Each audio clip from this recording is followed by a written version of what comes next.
for tuning into the My Positive Perspective Internet Show today, where we focus on local people and groups whose goal it is to improve the society of the Charleston community. Today's episode is brought to you by Kinetic Hi-Fi, the local radio station that supports local musicians. My name is Jason Dyerlon, and today's guest is Katrina Murphy. So how you doing, Katrina? I'm well, Jason. Thank you. Good. Katrina actually used to host a show on Kinetic Hi-Fi that was called Questions That Bother Me So. And interesting name for a radio show. How did you come up with it?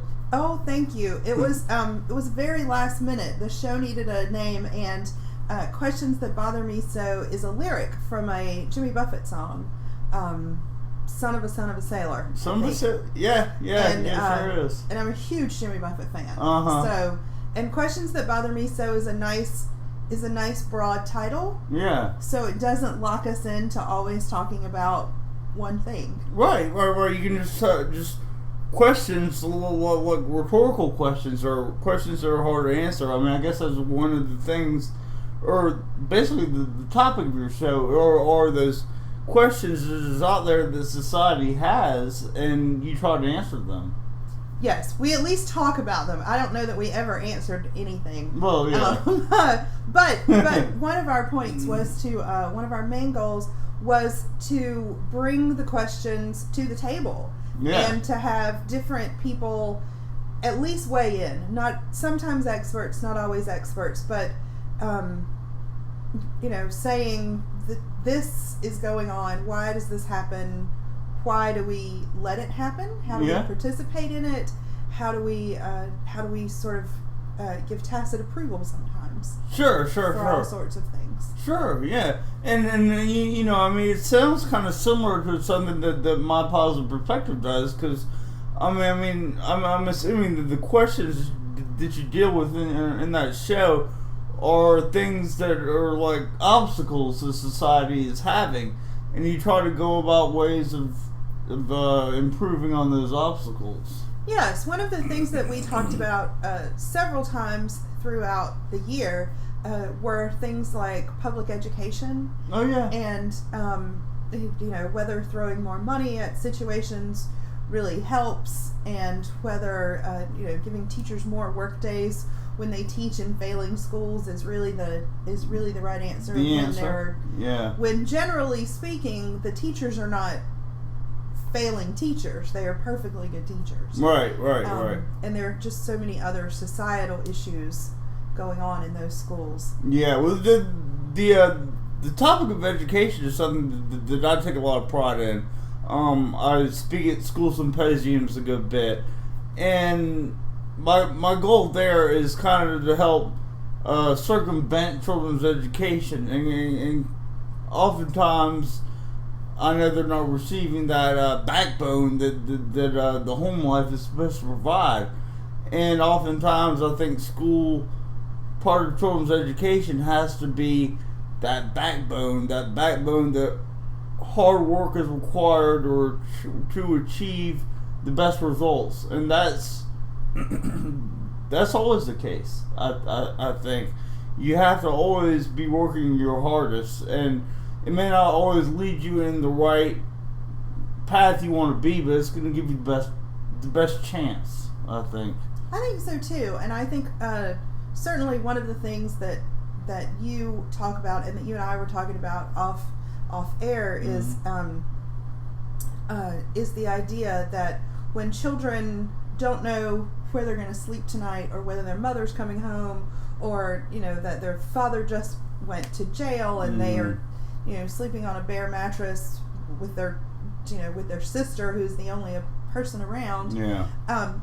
They're less worried about U.S. history. Yes. I mean, it's just not on their radar. Yeah, it's so hard for children to concentrate on education when they're in school, when they don't have things met to them that have to be met, such as the feeling of safety, the feeling of feeling secure, feeling important. If these needs are not met, then education is going to be so far down the radar in terms of the importance of children's lives that it has very little chance of soaking in. Right. And you, of course, talk about how important a strong home life is. And one of the things we've talked about is the idea that in particular socioeconomic situations, those are parents who maybe didn't finish school themselves, right, who have minimum wage jobs at best, who yeah, don't see that finishing high school and then going on for more education really is going to do anything. It's going to benefit them, and so they might make them go to school because parents get in trouble if their kids don't go to school. That might be the extent of their motivation. It's just, or a mother who has 4 children might just want the kids to go to school because she's tired of listening to them all the time. Not that she is terribly worried about whether they make A's. Yeah, and the teachers are aware of that too. I mean, they and the teachers, their feeling of importance goes down, and their desire to do a good job when their teaching goes down too, because they know it's going to be all for nothing more than likely. And it's one of those things that's really is a trend that's hard to reverse. It just is. Right.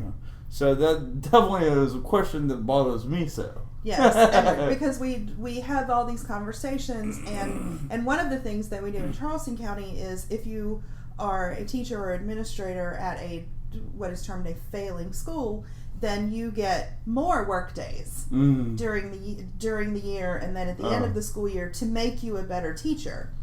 But part of what happens, I think, in a conversation that I had just a couple of days ago, which I think is an experiment that I would love to see them do, is I'm pretty sure that if you took all of the faculty and staff out of one of the failing schools and traded them out for a school year for all of the faculty and staff in one of the really successful schools around here, that you would not see any difference in the achievement of the students in those schools. Okay.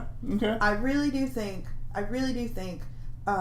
because statistically, the failing schools are the ones where the population is generally impoverished, and socioeconomically, they don't have any family structure. They don't have support systems. There's nobody saying school is important to you. Yeah, it's tough, and then it's one of the, I try to do what I can to help that problem, but it's one of those. It's really tough to bounce back from. It really is. So, right.